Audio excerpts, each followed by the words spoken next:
Iranian art is also quite famous all around the world. There are very excellent collections of Persian art in many important museums of the world. Collections به معنای مجموعه از هر چیزی، کلکسیون.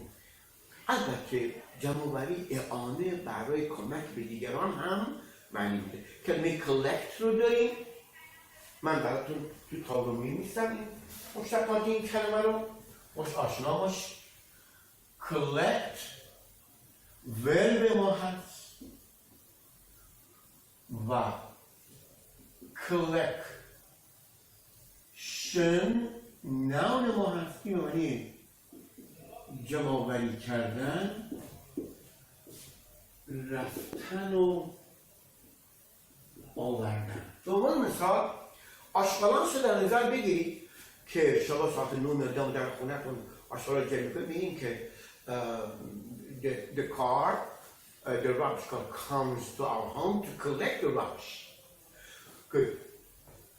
رفتن و آوردن. Or our school bus usually collects students from home to school or from school home to home.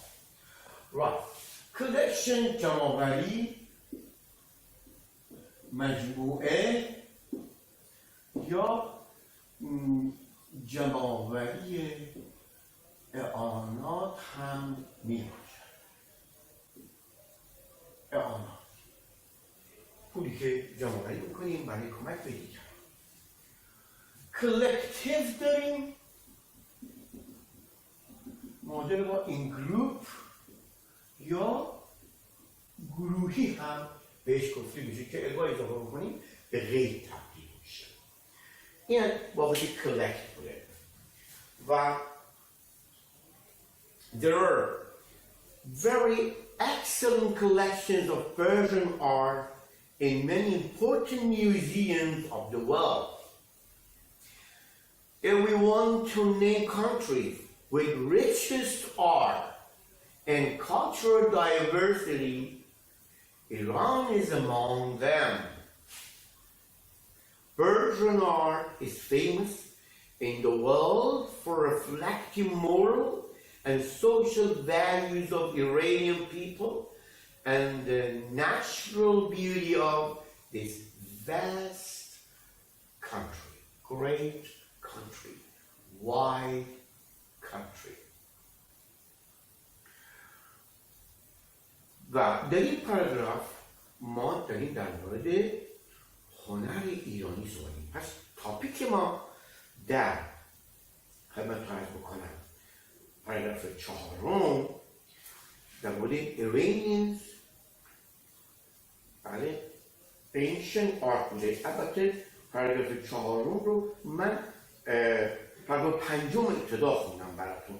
شما پاراگراف 4 یک بار دیگه خدمتتون خواهم خوند و در موردش صحبت خواهیم کرد. Iran has a 5,000-year-old history of artistic works and handicrafts, including pottery, painting, calligraphy, rugs and carpets, etc. If you travel across Iran, you will get back home with excellent handicrafts as souvenir for your family and friends.